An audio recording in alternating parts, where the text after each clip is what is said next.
کہ احمد کے ساتھ جو ہوا نا میرے بچے کے ساتھ جو ظلم ہوا ہے وہ میں بتا رہا ہوں. اور ایک میرا شاگرد ہے شفیع اللہ. کئی مہینے پہلے ہوا یہ کہ میں نے اس کو بال کٹانے کے لیے بھیج دیا ہیئر ڈریسر کے پاس, نائی کے پاس. تو شفیع اللہ نے جا کے اس کی ٹنڈ کرا دی. اس کو بڑا غصہ آیا کہ میری ٹنڈ کیوں کرائی ہے, میں نے بال کٹوانے کا کہا تھا. گھر والوں نے بھی بولا تھا بال چھوٹے کرا دو, ٹنڈ نہیں کراؤ. اس کے دل میں بیٹھ گیا شفیع اللہ کا خوف. شفیع اللہ ہمارا خادم ہے نا, شاگرد بھی ہے. شفیع اللہ کا خوف بیٹھ گیا میرے بچے کے دل میں کہ یہ جب لے کے جائے گا تو ٹنڈ کرائے گا. اب ایک مہینے سے گھر والے میرے پیچھے پڑے ہوئے تھے, بھائی بچے کے بال کٹوا دو, بکرے جیسے بال ہو گئے ہیں, بڑے ہو گئے ہیں. ایک مہینہ پہلے سے میرے پاس اویلیبل بندہ شفیع اللہ ہی تھا. میں شفیع اللہ کو کہتا احمد کو, چھوٹے بچے کو لے جاؤ بال کٹانے کے لیے. احمد کہتا شفیع اللہ کے ساتھ نہیں جاؤں گا, یہ ٹنڈ کرا دے گا. میں نے شفیع اللہ کو بولا بھائی اس کی ٹنڈ نہیں کرانی, بال چھوٹے کرانے ہیں. بچے نے بولا نہیں ابو میں نہیں جاؤں گا, یہ ٹنڈ کرا دے گا. ایک مہینہ اسی طرح پروگرام ڈیلے ہوتا رہا, یہاں تک کہ بقرعید سر پہ آ گئی. 2-3 دن رہ گئے بقرعید میں. گھر والوں نے کہا بھائی اس کو بھیج دو. میں نے کہا بھائی میرے پاس اویلیبل شفیع اللہ ہے, اور میں بیٹا اس کو سمجھا رہا ہوں کہ بال چھوٹے کرا دینا, وہ اتنا بے وقوف تھوڑی ہے. لیکن بچے کے نا لاشعور میں یہ بات بیٹھ گئی کہ شفیع اللہ کیا کرا دیتا ہے, ٹنڈ. میں شفیع اللہ کے ساتھ نہیں جاؤں گا, جو ہمارا گارڈ ہے نا شمس, اس کے ساتھ جاؤں گا. میں نے ہتھیار ڈال دیے. میں نے کہا شمس بھائی عید آ رہی ہے, اس کے بکرے جیسے بال ہو گئے ہیں, تو اس کو لے جا یار, ادھر نائی کے پاس لے جا, اور ٹنڈ نہیں کرانا, خدا کے لیے اس کی ٹنڈ نہیں کرانا. بہت سمجھایا.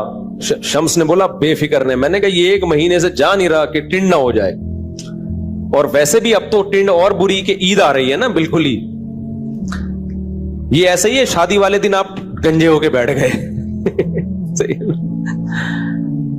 ہوا یہ کہ جب بچہ آیا تو فل ٹرینڈ ہوئی ہوئی تھی اس کی. مجھے بچے کا خوف نہیں, گھر والوں کا خوف کہ میرا کیا ہوگا کالیا. گھر والے تو مجھے چھوڑیں گے نہیں بھائی. ایک مہینے سے یہ پھٹا چچا, گھر والوں نے بھی بہت تاکید سے ٹنڈ نہیں ہونی چاہیے اس کی. میں نے بھی قسمیں اور پورے جتنے بھی رہن رکھوا سکتا تھا جو جائیدادیں, کہ بھائی ٹنڈ نہیں ہوگی, جو شورٹی آپ نے لینی ہے, جو تسلی نہیں ہوگی ٹنڈ, بے فکر رہو. جب میں آیا تو رپورٹ یہ ملی کہ اس کی ٹنڈ ہو چکی ہے. میں نے شمس کو بلایا. میں نے کہا میں گھر نہیں جاؤں گا. میں نے کہا یار ایک مہینے سے یہ جھگڑا گھر میں چل رہا ہے, ٹنڈ نہیں کرانی, ٹنڈ نہیں کرانی. بچہ بھی کہہ رہا ہے, بچے کی ماں نے بھی بولا ہوا ہے. میں نے کہا یا تو میری بھی ٹنڈ کرا دیں احتجاج میں. مجھے بڑا غصہ آیا شمس کے اوپر, یار تمہیں 100 دفعہ سمجھایا ہے. شمس کہتا ہے, رونے والا ہو گیا نا بیچارہ, کہہ رہا ہوا یہ کہ یہ رو رہا تھا, کرسی پہ بیٹھ نہیں رہا تھا. میں نے کہا اس کے لیے پاپڑ لے آتا ہوں دکان سے, سامنے شاپ سے کیا لے آتا ہوں, پاپڑ کھاتا رہے گا اور بال کٹتے رہیں گے. کہہ رہا ہے میں پاپڑ لینے گیا ہوں, واپس آیا تو آدھی ٹنڈ ہو چکی تھی. صحیح. تو جب آدھی ہو ہی گئی ہے تو اب آدھی تو اور بری لگے گی نا. کہہ رہے آپ مجھ پہ غصہ نہ کرو, میں اس سے پہلے لڑ چکا ہوں نائی سے, اتنی جلد بازی کی ضرورت کیا تھی تمہیں. خیر جی, ہم نے کہا ہم تو اب گھر جانے کے قابل رہے. خیر میں کافی دیر بعد گیا, مجھے لگا کہ اب تھوڑا غصہ, تو وہ کیپ پہن کے گھوم رہا ہے. آج کل کے بچوں کے بھی تو, ہم تو یار ٹنڈے ہوتے تھے, ٹنڈے پنڈے گھوم رہے ہوتے تھے. تو یہ اس لیے یہ ٹنڈ کا واقعہ عظیم واقعہ ہے, یہ ہلکا واقعہ. میں نے کہا بیٹا تیرا تو پروگرام بڑھ گیا. ٹنڈ بھی اس دن ہوئی ہے جس دن تو ٹنڈ نہیں چاہ رہا, ایک مہینے سے رونا ڈالا ہوا تھا اس. اچھا خیر یہ تو مذاق کی بات آ گئی. تو دیکھو بچے گھر میں ہوں گے تو لائف کو انجوائے کرو گے. جن کم بختوں کے گھر میں بچے ہی نہیں ہیں, ان کے گھر میں نہ ٹنڈ کے واقعات ہوتے ہیں نہ بالوں کے واقعات ہوتے ہیں. میں بار بار کہتا ہوں, ہمارے نانا سے کوئی پوچھتا تھا کہ گھر میں خیریت ہے, وہ کہتے تھے خیریت کم بختوں کے ہاں ہوتی ہے, بدقسمتوں کے ہاں ہوتی ہے. جن کے گھر میں افراد ہوتے ہیں, بیٹے بیٹیاں پوتے نواسے بہویں داماد, ان کے گھر میں خیریت نہیں ہوتی. سمجھ رہے ہو کیا مطلب؟ یہ خیریت نہ ہونا بھی خوشیاں ہیں. خیریت ڈیفنس کے ان 1000 گز کے بنگلوں میں ہے جہاں میاں بیوی رہتے ہیں, خیریت ہی خیریت ہے. اور دیواریں ہیں, بڑے بڑے واش روم ہیں, کمروں جتنے, اتنے بڑے بڑے واش روم بنا لیے انہوں نے, اتنے بڑے بڑے. مجھے لوگ دکھا رہے ہوتے ہیں یہ بیڈ روم, یہ بیڈ بہت ہے, بندہ ہے ہی نہیں, کیا کرنا ہے, ایک منجی لا کے ڈال دو یار بس. گھر میں افراد ہو تو رونق ہوتی ہے میرے بھائی, ڈپریشن ختم ہوتی ہے, خوشیاں ملتی ہیں. جن گھروں میں بچے نہیں ہیں, عید بقرعید کا مزہ نہیں ہے ہی نہیں کچھ. تو اس لیے اپنے آپ کو فیملی پلاننگ والوں کے چکر میں برباد مت کرو, گھروں کو آباد کرو. گھر دیواروں سے, فرنیچر سے آباد نہیں ہوتے. فرنیچر ہوٹلوں میں بھی ہوتے ہیں, دیواریں ہوٹلوں کی زیادہ اچھی ہوتی ہیں. واش روم ہوٹلوں کے, 5 اسٹار ہوٹل کا واش روم بہت اچھا ہوتا ہے.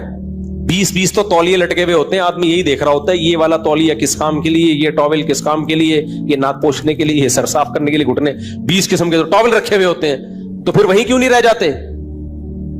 میں تو بڑے بڑے لگژری ہوٹلوں میں ٹھہرا ہوں, پھر بھی گھر بھاگنے کا دل کرتا ہے, کیونکہ ہوٹل میں سب کچھ ہے, افراد بولو نہیں ہے. انسان کی نیچر ہے بھائی, اس کو بندہ چاہیے, اولاد چاہیے, بیوی بچے چاہیے اس کو, پھر بڑھاپے میں پوتے نواسے بھی چاہیے.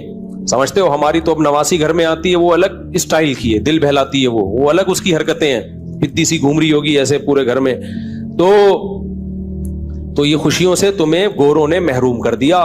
گوروں کے پاس اس کا آلٹرنیٹ پتہ ہے کیا ہے ان خوشیوں کا؟ کتا. پوری تشدید کے ساتھ میں یہ لفظ پڑھتا ہوں, کتا. گورے نے باپ کا آلٹرنیٹ بھی تلاش کر لیا, کتے پال کے. ماں کا آلٹرنیٹ بھی تلاش کر لیا, کتا پال کے. بیوی کا آلٹرنیٹ بھی کیا ہے؟ کتا. بچوں کا آلٹرنیٹ بھی کیا ہے؟ کتا.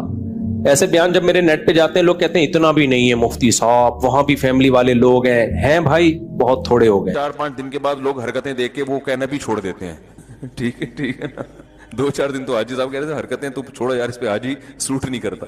تو پہلے زمانے میں حاجیوں کی بڑی عزت ہوتی تھی. اب حاجیوں کے معاذ اللہ, سب کی بات نہیں, بہت سے حاجیوں کے کرتوتوں کی وجہ سے حاجی کا لفظ بھی کیا ہو گیا. کسی کو کہہ رہا ہوں نا حاجی صاحب, تو لوگ سمجھ جاتے ہیں پتہ نہیں کوئی خدا نہ خواستہ کوئی چور وور تو نہیں ہے, کوئی ایسا لفظ بدنام کر دیا ہے. کہا بولو نا حاجی صاحب آ رہے ہیں, اللہ خیر کرے, حاجی صاحب ہے بھائی, یہ تو بٹوا نکالے گا جیب سے, یہ ڈر لگ رہا ہوتا ہے.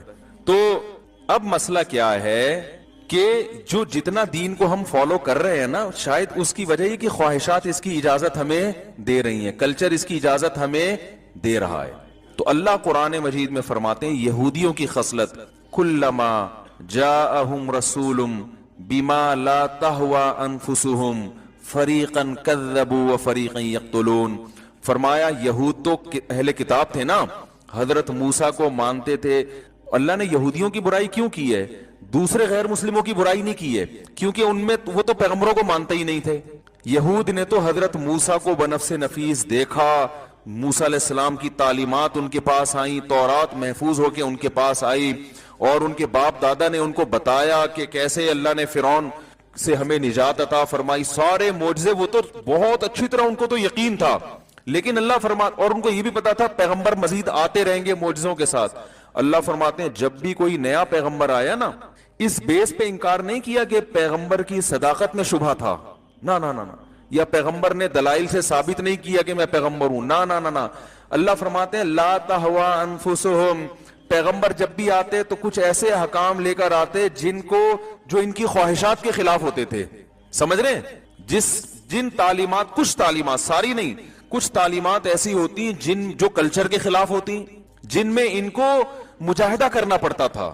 تو اللہ فرماتے ہیں جہاں کسی پیغمبر نے ایسی بات کہی جو ان کی خواہشات کے اگینسٹ, فرمایا بہت سے پیغمبروں کا انکار کیا, بہت سو کو تو قتل کر دیا انہوں نے کہ یہ رکاوٹ ڈال رہے ہیں. کیونکہ جب پیغمبروں کو اگر ایسے ہی چھوڑ دیا جاتا تو پیغمبر کی دعوت دلائل سے بڑی زبردست ہوتی ہے, دلائل سے لوگ ان کی طرف مائل ہوتے ہیں. تو جو ان کی طرف مائل نہیں ہو رہے تو مائل ہونے والے ان کو برا سمجھنا شروع کر دیتے ہیں کہ یہ غلط ہے. تو کوئی انسان اپنے بارے میں یہ برداشت کر سکتا ہے کہ لوگ مجھے غلط سمجھیں, تو کہتے تھے ان کو راستے سے ہٹاؤ تاکہ ہماری چودراہٹ برقرار رہے, ہم اپنی خواہشات پہ عمل کرتے رہیں. تو وہ کام جو یہودیوں نے کیا وہی کام آج مسلمان بھی کر رہے ہیں کہ نہیں کر رہے. اب نیا پیغمبر نہیں آئے گا، لیکن رسول اللہ صلی اللہ علیہ وسلم کی کچھ تعلیمات ہمیں پہنچی جو ہمیں لگتی ہیں بڑی زبردست ہیں. ان تعلیمات میں ماشاءاللہ ہمیں نبی صلی اللہ علیہ وسلم نے یہ بھی بتایا کہ جی کھانا کھانا چاہیے. کیا خیال ہے؟ بھوکا رہنا صحت کو خراب کرنا اچھا نہیں. ہمیں بڑی زبردست باتیں لگی یار، زبردست. دعوت قبول کرنی چاہیے، تو ہمیں یہ حکم بہت اچھا لگا. جو بھی دعوت کرتا ہے چاہے رات 3:45 بجے کر رہا ہو، ہم الحمدللہ جاتے ہیں. پیٹ پہلے سے بھرا ہوا بھی ہو تو مسلمان کا دل چونکہ نہیں دکھانا ہے، دوبارہ سے اسی اسپیڈ سے کھا کے واپس آتے ہیں. نبی نے حکم دیا بھائی دعوت، ولیمے کی دعوت کو حکم دیا مت ٹھکراؤ. تو ولیمے کی دعوت کے لیے آپ کو 9 بجے کارڈ پہ لکھا تھا، 1:45 بجے اس نے کھانا کھلایا. احتیاطاً آپ نے عشاء کے بعد گھر میں کھانا کھا لیا تھا کہ بھوک سے مر نہ جاؤں کہیں میں. حالانکہ پتہ ہے بھوک سے کوئی مرنے والا ہمیں نظر، سب کھا کے مر رہے ہیں. لیکن اپنے بارے میں یہ خطرہ تھا کہ اگر میں نے عشاء کے بعد احتیاطاً نہیں کھایا تو 11:45 تک میں بھوک سے مر جاؤں گا. تو پھر ہم مسلمان کا دل رکھنے کے لیے دوبارہ سے دعوت قبول کی. 11:15 بجے جا کے وہاں طبیعت سے پھوڑا. اور پھر اس کے بعد ہم نے غلط حدیث سنی ہوئی ہے کہ کھانے کے بعد میٹھا کھانا سنت ہے. ویسے فرائض و واجبات بھی پورے نہیں ہو رہے، لیکن یہاں سنتوں کو بھی الحمدللہ طبیعت سے فوکس کیا جا رہا ہے. تو میٹھے کی جتنی قسمیں تھیں وہ ساری کھائی ہیں، کیونکہ میٹھا کھانا ہمارے خیال میں کیا ہے، ہوتا ہے کہ نہیں ہوتا؟ بھائی یہ تو کھاؤ نا، یہ تو سنت ہے. حالانکہ کوئی سنت نہیں ہے کھانے کے بعد میٹھا کھانا. کھانا کھانا ہی سنت نہیں ہے بھائی، نبی تو فاقے سے رہتے تھے. تو یہ والی سنت بھی الحمدللہ مسلمان کے پاس جب حدیث پہنچی، اس نے کہا اسلام بہت شاندار مذہب ہے، کسی کا دل دکھانے کی اجازت نہیں دیتا، اور طبیعت سے پھوڑنے کے بعد میٹھا کھانے کا حکم بھی دیتا ہے. صرف یہ نہیں کہ اجازت ہے، باقاعدہ کیا ہے. تو میں نے دیکھا ہے لوگوں کو، میں کسی کا نام تو نہیں لینا نا، تو غیبت نہیں ہے. تو یہ والا بھی میٹھے کی بھی اب تو 3-4 قسمیں آ گئی ہیں. آئس کریم الگ ہوتی ہے، کسٹرڈ الگ ہوتا ہے، کھیر الگ ہوتی ہے. وہ تینوں طبیعت سے پھوڑنے کے بعد پھر آخر میں کولڈ ڈرنک طے بٹھانے کے لیے صحیح ہے. تو یہ والی بھی سنت ہے. اسی طرح ایک سنت ہے عقیقہ، یقیناً سنت ہے. یہ تو سنت نہیں ہے جو پھوڑنے پھاڑنا ہے نا، یہ جو کر رہے ہیں تو سنت کے نام پہ مذاق ہے. عقیقہ بہرحال سنت ہے، اس کو بھی طبیعت سے فوکس کیا ہوا ہے، کیونکہ اس میں بھی کیا ہے، کھانا پینا. تو وہ بکرے وکرے کٹتے ہیں، کھاتے ہیں پیتے ہیں. یہ والی سنت بھی الحمدللہ مسلمان فالو کر رہے ہیں. تو اور بہت ساری سنتیں کچھ تو اپنی طرف سے بنائی بھی ہیں. اچھا اپنی طرف سے کوئی مشکل چیز نہیں بنا رہے، جن چیزوں کا انٹرٹینمنٹ سے تعلق ہے نا وہ بنائے جا رہے. کھانے پینے والی سنتیں، 11ویں کا کھانا، تو تیجے کا کھانا، تو 40ویں کا کھانا. چلو پیر جمعرات کا روزہ سنت ہے، ایک روزہ آپ منگل کا بھی بدعت کے طور پہ کہ یار منگل کا بھی سنت ہے. ایسا کوئی بدعت بھی مارکیٹ میں نہیں آ رہی ایسی 5 نمازیں فرض ہیں تو ہم 6ٹی بھی فرض کر لیں گے، یہ بدعت ہو جاتی نا، وہ نہیں ہو رہا. یعنی بدعت بھی وہ ثواب جو ان کا تعلق انٹرٹینمنٹ سے ہے. کھانا کنڈے بھی کھانا ہے، 11ویں بھی کیا ہے، کھانا ہے. کھانے اور صدقے کے نام پہ بکرے، تو پتہ نہیں کیا کیا ہو رہا ہے بھائی. فلانے کا نکال کے وہ کھا لیا، خود بھی کھا رہے ہیں. یعنی بچے کا صدقہ نکالا، کھا گئے، کچھ ابا کو کھلا دیا، کچھ ان کو کھلا دیا. تو اب ہم زندگی جب گزارتے ہیں بہت ساری سنتیں آتی ہیں. عید کے دن میٹھا پکانا سنت ہے، میٹھا کھانا، تو وہ طبیعت سے میٹھا ماشاءاللہ پھوڑا جاتا ہے. نبی تو عید کے دن 2 کھجوریں کھا لی صبح کہ بھئی چلو آج کھانا کھا لیں. وہ میں پابندی نہیں لگا رہا، پھوڑیں طبیعت سے پھوڑیں. آپ 4 دفعہ پھوڑیں بھائی، آپ نہیں اس کو ہضم کرنا ہے، فوڈ تو آپ نہیں کرنا ہے. لیکن جہاں پھوڑنے پھاڑنے کی بات آتی ہے صحیح ہے، وہ بہت بہترین سنت. وہ اکثر میں ایک واقعہ بیان کرتا ہوں، وہ کئی لوگوں نے سن چکا ہے، لیکن اب دوبارہ سن لے تو کوئی حرج نہیں ہے اس میں. لوگ پھر بور ہوتے ہیں کہ یار ایک لطیفہ آپ 25 دفعہ سنا چکے ہو یار، تو کوئی پیسے تھوڑی لگ رہے ہیں، ٹیکس تھوڑی لگ رہا ہے. وہ ایک آدمی سے کسی نے پوچھا تو قرآن میں بہت سارے احکام ہیں، تمہیں کون سا حکم سب سے زبردست لگتا ہے؟ اس نے کہا قربان جاؤں، قرآن کے آرڈر تو بہت ہیں، نماز پڑھو، جہاد کرو، زکوٰۃ دو، یہ کرو وہ کرو، ماں باپ کے سامنے اف نہ کرو. لیکن ایک حکم ہے جس کو میں نے طبیعت سے فوکس کیا ہوا ہے کہ سارے حکم کو توڑ دینا تو صحیح نہیں، ایک حکم تو پکڑو نا کم از کم. نے کہا کون سا والا؟ کہنے کلو وشربو، کھاؤ اور پیو، قرآن میں آتا ہے. اچھا قرآن میں اتنی دعائیں ہیں، اللہ جہاد میں ہمیں ثابت قدم رکھنا، صحیح ہے نا. اے اللہ ہمیں جو ہے وہ ہماری اولادوں کو آنکھوں کی ٹھنڈک بنائی، ان کو نیک صالح بنا. اس طرح کی بہت ساری دعائیں ہیں. تو آپ کو کون سی دعا پسند ہے؟ اس نے کہا بہت پیاری دعائیں ہیں، قربان جاؤں قرآن کی دعاؤں پر ایک دعا بڑی ٹائٹ ہے، ربنا انزل علینا مائدۃ من السماء، اے اللہ آسمان سے ہمارے لیے دسترخوان اتار دے. تو ہمارا بھی یہی حال چل رہا ہے بھائی. تو رسول اللہ صلی اللہ علیہ وسلم جب بہت سارے احکام لے کر آئے تو آپ صلی اللہ علیہ وسلم کا کوئی حکم جب ہمیں ہماری چاہت کے خلاف لگتا ہے تو وہ پھر معاملہ کیا ہو جاتا ہے؟ خراب. اور یاد رکھو چاہتوں کی دو قسمیں ہیں. ایک قسم تو وہ آپ کی نفسانی خواہش, جیسے بد نظری ہے, انسان کا دل نظر جھکانے کا چاہتا ہے, اٹھانے کا زیادہ چاہتا ہے. جب کسی حسین عورت کو دیکھتا ہے تو دل چاہتا ہے, دیکھو اسلام کیا کہتا ہے, نظر جھکاؤ. رمضان میں اسلام کہتا ہے روزہ رکھو, دل چاہتا ہے کھانا کھا لو. یہ وہ چیزیں جس میں کلچر آپ کی راہ میں رکاوٹ نہیں بن رہا, بلکہ یہ آپ کی اپنی اندر کی جو ڈیزائرز ہیں, اپنے اندر کی خواہشات ہیں, وہ رکاوٹ بن رہی ہیں. تو ان گناہوں کو چھوڑنا آسان ہے, سمجھ رہے ہیں, لیکن بعض دفعہ کلچر آ جاتا ہے, آپ کی روایات, آپ کی پرمپرا, آپ کی جو کلچر ہے, آپ کا خاندانی روایات, وہاں شریعت کچھ اور کہہ رہی ہے, خاندانی روایات کچھ اور. یہ بڑا مسئلہ یہاں کہ کیا ہو جاتا ہے, او بھائی ہماری تو خاندانی روایات ہیں, ہم کیسے چھوڑ دیں. ایک صاحب کو کیا ہوا, ان کی بچی کی شادی ہو رہی تھی تو وہ بھر بھر کے جہیز دے بھی رہے تھے اور داماد طبیعت سے گھسیٹ بھی رہے تھے. تو ہم نے, وہ دیندار ماشاءاللہ داڑھی ان کی, ہم نے کہا بھائی چلو داماد بے دین ہوتا, اول تو بے دین آدمی کو بیٹی دے کیوں رہے ہو, لیکن چلو مجبوری ہے, بعض دفعہ دینی پڑتی ہے, کوئی رشتہ ڈھنگ کا مل نہیں رہا ہوتا تو آدمی کہتا ہے چلو اس میں ایک خرابی ہے دوسری اچھائی ہے, تو some thing is better than nothing. تو مجبوری میں کسی کو جہیز دینا پڑے تو سمجھ میں آتا ہے, وہ بھی دیندار ہیں, آپ بھی دیندار ہو, تو آپس میں بیٹھ کے طے کر لو, نہ جہیز دیں گے نہ جہیز لیں گے. نبی نے تو کسی بیٹی کو جہیز نہیں دیا. تو یہ کیا ہے, یہ کون سا, اسلام میں تو مرد پہ خرچہ ڈالا ہے نا. تو الٹا مجھے یوں کر کے غصے میں دیکھ لیں, کیا بات کر رہے ہو بھائی, اس دنیا میں ہو, خیریت تو ہے. ہم اس وقت بہت چھوٹے تھے نا, تو ہم نے کہا پتلی گلی سے نکلو. پھر وہ بارات بھی بڑے دبنگ طریقے, بارات بھی اسلام میں نہیں ہے, بارات کا کھانا ہے. نبی نے 4 بیٹیوں کی شادی کی ہے, کوئی ایک کھجور بھی کسی کو نہیں کھلایا. اپنی جتنی شادیاں کی ولیمے سب پہ کیے. تو مرد پہ کھانا ہے, عورت پہ کھانا بولو نا نہیں ہے. یہاں بھی میں کہتا ہوں بعض دفعہ لڑکی والے مجبور ہوتے ہیں, وہ سامنے دیندار نہیں ہوتے, تو ان کو یہ بات سمجھانا مشکل ہے, تو مجبوراً بیٹی کا باپ بارات کرتا ہے, اس لیے کہ اگر بغیر بارات کے اور کھانے اور یہ اس کے بغیر بیٹی کو بھیج دیا تو بڑے تانے ملتے ہیں. تو مجبوری تو ایک الگ ہے, لیکن جب دونوں پارٹیز دیندار ہیں, دونوں شریعت کو سمجھتے ہیں, دونوں کے 4 مہینے بھی لگے ہوئے, بزرگوں سے اصلاحی تعلقات بھی ہیں, علماء کے بیانات بھی سنے ہوئے ہیں, تو بھائی آپس میں بیٹھ کے طے کر لو, یار نہ آپ بارات نہیں کرو, ہم نہیں تانے دیں گے آپ کی بیٹی کو. تانے جب دیں گے جب بارات کی, تو ہم کہیں گے یار باتیں بڑی کرتے, اور دیکھو جو ہے نا ویسے بڑی شریعت اور اپنی بچی پہ اتنی بڑی بارات کر دی. اس پہ تانے مل سکتے ہیں کہ تمہارا باپ جو ہے نا باتیں کرنے میں ماسٹر ہے, ویسے پوری بارات اس نے کی ہے. تو تانے تو اس پہ دینے چاہیے نا, کہ بھائی جب بارات اسلام میں نہیں ہے تو بہو کو تانے ملیں ساس کی طرف سے کہ تمہارے باپ نے پھر بارات کی کیوں, ویسے تو بڑی باتیں کرتا ہے وہ بھائی, لیکن تانے کس پہ مل رہے ہوتے ہیں کہ بارات کیوں نہیں کی.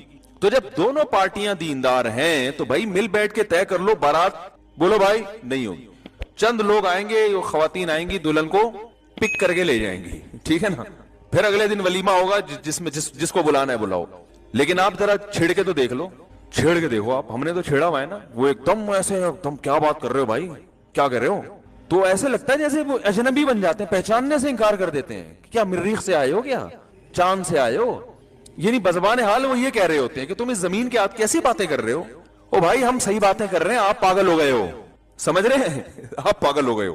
تو وہ میں نے شیخ الحدیث مولانا زکریا رحمۃ اللہ علیہ کا واقعہ سناتا ہوں, اپنی بیٹیوں کی شادی بڑے آرام سے کر دی, انہوں نے نکاح پڑھا دیا, چلو بھائی لے جاؤ. تو وہ لوگوں نے اتنی باتیں بنائی, انہوں نے باقاعدہ کتاب میں لکھا ہے, ایسے ہی تماشے کیے لوگوں نے. ایک طرف روتے رہتے ہیں, پیٹتے رہتے ہیں, ابے بیٹیاں بوجھ بن گئی ہیں بھائی, بڑے خرچے ہو گئے, غریب آدمی تو بیٹی کی شادی کر ہی نہیں سکتا. دوسری طرف جب کوئی سادگی سے ہو رہی ہے تو ہونے بھی نہیں دے رہے, اس کو پروموٹ نہیں کر رہے. تو یہ تو کبھی کبھار سوچتا ہوں, میں نے تو کبھی نہیں سوچا کہ میں حاکم بنوں گا, لیکن خوابوں کے میں تو مزے لے سکتا ہے نا انسان. کبھی کبھار میں سوچتا ہوں کہ اگر میں وزیر اعظم بن گیا بھاری اکثریت کے ساتھ, ایسا وزیر اعظم نہیں کہ اس کی سنی نہ جا رہی ہو. آج کل وزیر اعظموں کی اس ٹائپ کی قسمیں آ رہی ہیں. یہ جمہوری نظام ہمارا جو ہے نا یہ کامیاب نہیں ہے, جو جس طرح سے ہمارا سیٹ اپ چل رہا ہے نا, اس میں کچھ بھی نہیں ہو سکتا, کچھ بھی نہیں ہو سکتا. ملک ترقی کر ہی نہیں سکتا اس میں. تو اس میں پبلک کو خوش کرنے کے لیے کوئی الٹے کام کرنے پڑتے ہیں. پبلک چونکہ الٹے کاموں سے زیادہ خوش ہوتی ہے, سیدھے کاموں سے خوش نہیں ہوتی. یہ سسٹم ہی ایسا چل رہا ہے. تو اب کیا ہے کہ اب دیکھو, اگر جمہوری نظام مسجدوں میں بھی آ جائے, میں 5 سال کے لیے منتخب ہوتا مسجد کا امام, تو جو کام میں آج یہاں کر رہا ہوں, ایک اپنائیت کا احساس ہوتا ہے نا, میری مسجد ہے, ٹھیک ہے نا, ایک اپنائیت کا تو انسان اس کے لیے کوشش کر. مجھے اگر پتا ہوتا ہے کہ میں 5 سال کے لیے امام بناؤں یہاں پہ, 5 سال کے بعد اگلی مسجد, تو کہیں بھی نہیں پنپ, کہیں کسی جگہ کے بھی میں اس علاقے کی کمزوریاں کیا ہیں, خوبیاں کیا ہیں, یہاں کس قسم کے لوگ آ رہے ہیں, ان کی